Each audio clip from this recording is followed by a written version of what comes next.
नमस्कार, Haryana national 24 breaking news में आपका स्वागत है। आज दिन शनिवार तारीख 12 अप्रैल 2025, शक संवत 1946, विक्रम संवत 2081।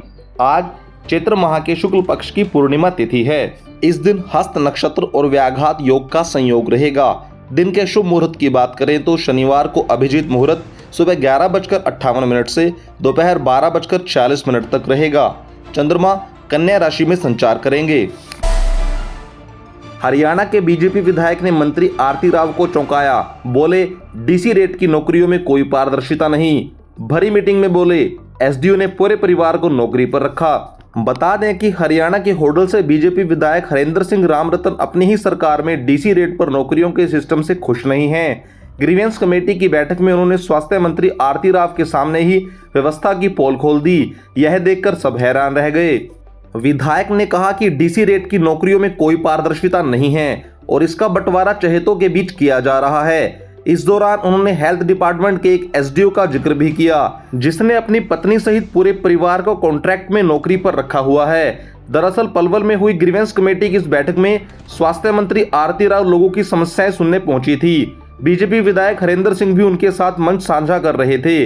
इस दौरान जब विधायक ने यह मामला उठाया तो मंत्री भी स्तब्ध रह गई। उन्होंने तुरंत कार्रवाई के निर्देश दिए, जिस पर जिला प्रशासन ने इस मामले की जांच करने के आदेश दे दिए हैं। विधायक हरेंद्र सिंह ने शिकायत करते हुए कहा कि मेरे ब्लॉक में पब्लिक हेल्थ का एसडीओ है, जिसने अपने पूरे परिवार को कॉन्ट्रैक्ट पर नौकरी पर लगाया हुआ है। एसडीओ ने अपनी वाइफ और भाई के नाम तक लिस्ट में चढ़ाए हुए हैं। इनमें से नौकरी करने कोई नहीं आता, बस घर बैठे वेतन लिया जा रहा है। उन्होंने बताया कि सभी विभागों में ऐसा चल रहा है। सही कैंडिडेट दर की ठोकरें खा रहे हैं। इस तरह के अधिकारियों की बदौलत सही कैंडिडेट को नौकरी नहीं मिल पा रही है। ऐसा कोई एक अधिकारी नहीं कर रहा, बल्कि सभी विभागों में अधिकारी ऐसा कर रहे हैं। विभाग के बड़े अधिकारी अपने परिवार के लोगों को नौकरी पर लगा रहे हैं, लेकिन गरीब आदमी ऐसे ही घूम रहा है। उसे रोजगार की तलाश में भटकना पड़ रहा है। हरियाणा के 18 जिलों में आज बारिश, आंधी का अलर्ट। कल बीजेपी का पंडाल गिरा, मंत्री का टेंट उड़ा। गुरुग्राम में कार दबी और करनाल में दीवार गिरी। बता दें कि हरियाणा के 18 जिलों में शनिवार को मौसम विभाग ने बारिश और आंधी का अलर्ट जारी किया है। कुरुक्षेत्र, कैथल, जींद, रोहतक, भिवानी, चरखी दादरी, महेंद्रगढ़, रेवाड़ी और झज्जर में बारिश का ऑरेंज अलर्ट है, जबकि पंचकुला, अंबाला, यमुनानगर, करनाल, पानीपत, सोनीपत, हिसार, फतेहाबाद और सिरसा में येलो अलर्ट है। इससे पहले शुक्रवार को हिसार में आंधी में बीजेपी की रैली में लगाया गया पंडाल टूटकर गिर गया। यहां 14 अप्रैल को पीएम नरेंद्र मोदी हिसार एयरपोर्ट का उद्घाटन करेंगे। चरखी दादरी में मंत्री कृष्णपाल परमार के कार्यक्रम का टेंट आंधी में उड़ गया। गुरुग्राम में साइनेज बोर्ड के नीचे गाड़ी दब गई, जिसमें 2 लोग घायल हो गए। वहीं झज्जर में आंधी में 2 गाड़ियों की टक्कर हो गई, जिसमें 4 लोग घायल हो गए। उधर सिरसा, जींद और सोनीपत में बारिश की वजह से अनाज मंडी में खुले में पड़ा गेहूं भीग गया। फतेहाबाद के जाखल और नंगला गांव में बिजली गिरने से खेत में खड़ी फसल में आग लग गई। मधुबन के पास फॉक्सवैगन कार शोरूम की दीवार गिरने की वजह से कई गाड़ियां क्षतिग्रस्त हो गई। इसी प्रकार बहुत सा नुकसान होने की सूचनाएं मिल रही हैं। क्या है नमस्ते योजना? एनसीआर के इलाके में सफाई कर्मचारियों को लाभ देगी सरकार। गौरतलब है कि सीवर के मैनहोल या सेप्टिक टैंक की सफाई के दौरान होने वाले हादसों में सफाई कर्मचारियों को परेशान नहीं होना पड़ेगा। उनको नमस्ते योजना के तहत स्वास्थ्य लाभ मिल सकेगा। इसके लिए कर्मचारियों का नगर निगम में रजिस्ट्रेशन कराया गया है। नमस्ते केंद्र सरकार की योजना है, जिसका पूरा नाम national action for mechanised sanitation ecosystem है। इसका उद्देश्य सीवर और सेप्टिक टैंक की सफाई में लगे कर्मचारियों की सुरक्षा सुनिश्चित करना है। अक्सर सीवर के मैनहोल में सफाई करते वक्त गैस लगने से कर्मचारियों की मौत हो जाती है या फिर वो बेहोश हो जाते हैं। नमस्ते योजना सफाई कर्मचारियों के लिए एक वरदान। कई मामले ऐसे सामने आए हैं कि कर्मचारियों की मौत होने पर पीड़ित परिवार में कमाने वाला कोई नहीं होता था, या फिर बेहोश होने वाले कर्मचारियों की आर्थिक स्थिति ऐसी नहीं होती कि परिजन उसका इलाज करा सकें। कई बार ऐसा भी हुआ कि मुआवजा लेने के लिए पीड़ित परिवार की ओर से प्रदर्शन किया जाता है। इस तरह के सफाई कर्मचारियों के लिए नमस्ते योजना को लागू किया गया है। इस योजना का अधिक से अधिक कर्मचारी लाभ ले सके, इसके लिए कर्मचारियों का रजिस्ट्रेशन कराने का काम चल रहा है। रिफाइंड और पाउडर से बनाया जा रहा था दूध, सीएम फ्लाइंग ने मारा छापा। भारी मात्रा में सामान बरामद। गौरतलब है कि सीएम फ्लाइंग हरियाणा की एक टीम ने शुक्रवार को गुला उपमंडल के गांव हंसू माजरा में जगतार नाम के एक व्यक्ति के मकान में छापेमारी कर रिफाइंड तेल के 18 टीन व सूखा पाउडर बरामद किया।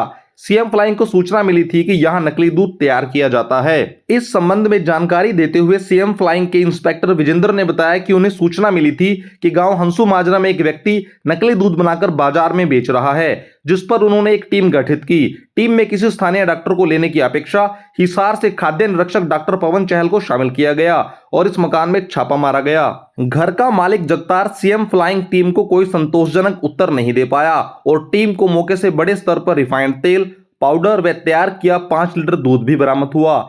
उन्होंने बताया कि टीम ने मौके पर सैंपल लेकर उन्हें पंचकूला लैब में भेज दिया है। इंस्पेक्टर विजेंद्र ने बताया कि लैब से रिपोर्ट आने के बाद आगामी कार्रवाई की जाएगी। हाईकोर्ट से नायब सरकार को राहत, भूमि अधिग्रहण को हरी झंडी, रोहतक में विकसित होगा सेक्टर।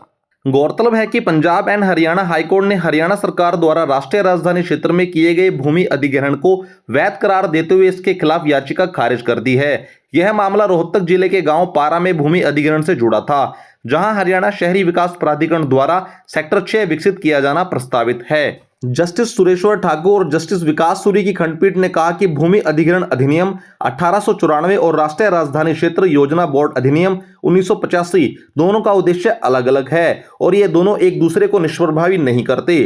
कोर्ट ने स्पष्ट किया कि दोनों कानून अपने अपने क्षेत्र में लागू होते हैं और कोई भी एक दूसरे पर वरीयता नहीं रखता। याचिकाकर्ता राजवीर सिंह ने इस अधिग्रहण को चुनौती देते हुए दलील दी थी कि रोहतक एनसीआर का हिस्सा है, इसलिए इस क्षेत्र में कोई विकास योजना तब तक लागू नहीं की जा सकती जब तक कि उसे एनसीआर योजना बोर्ड से अनुमोदित मास्टर प्लान या उप क्षेत्रीय योजना के तहत मंजूरी न मिल जाए।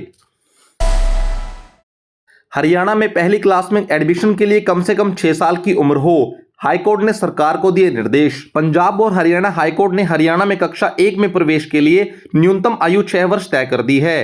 कोर्ट ने राज्य सरकार को निर्देश दिया है कि वह अपने नियमों में किए गए उस प्राविधान को संशोधित करे जो 6 वर्ष से कम आयु के बच्चों को भी कक्षा 1 में प्रवेश के लिए अनुमति देता है। कोर्ट ने कहा कि न्यूनतम आयु 6 वर्ष होनी चाहिए। शिक्षा का अधिकार अधिनियम 2009 और राष्ट्रीय शिक्षा नीति 2020 दोनों ही स्पष्ट रूप से यह तय करते हैं कि कक्षा 1 में प्रवेश के लिए न्यूनतम आयु 6 वर्ष होनी चाहिए। इसके बावजूद राज्य सरकार ने 2011 में जो नियम बनाए उसमें 5 वर्ष के बच्चों को भी प्रवेश की अनुमति दे दी, जो मूल कानून की भावना के खिलाफ है। हालांकि कोर्ट ने एक विशेष छूट देते हुए यह आदेश दिया कि जिन याचिकाकर्ताओं ने 2025 से 2026 सत्र के लिए आवेदन किया है उन्हें एक बार के लिए अपवाद स्वरूप पात्र माना जाएगा, क्योंकि अभी तक 2011 के नियमों में कोई संशोधन नहीं हुआ है और वर्तमान में वही नियम लागू हैं।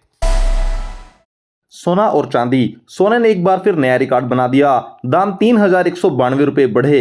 इस साल 22% बढ़कर 93,353 प्रति 10 ग्राम तक पहुंचा। बता दें कि सोने के दाम ने शुक्रवार को 11 अप्रैल को नया ऑल टाइम हाई बना दिया। India Boolean and jewellers association के अनुसार 10 ग्राम 24 कैरेट सोने का दाम 3,192 रुपए बढ़कर 93,353 रुपए तक पहुंच गया। इससे पहले 10 ग्राम सोने की कीमत 90,161 रुपए थी। वहीं दूसरी ओर 1 किलो चांदी की कीमत 2,260 रुपए बढ़कर 92,929 रुपए प्रति किलो हो गई। इससे पहले चांदी का भाव 90,670 रुपए प्रति किलो था। खबरों में आज बस इतना ही। आप देख रहे हैं हरियाणा का बेहतरीन news channel Haryana national 24 breaking news. बने रहें हमारे साथ। लाइक करें, सब्सक्राइब करें, शेयर करें। धन्यवाद।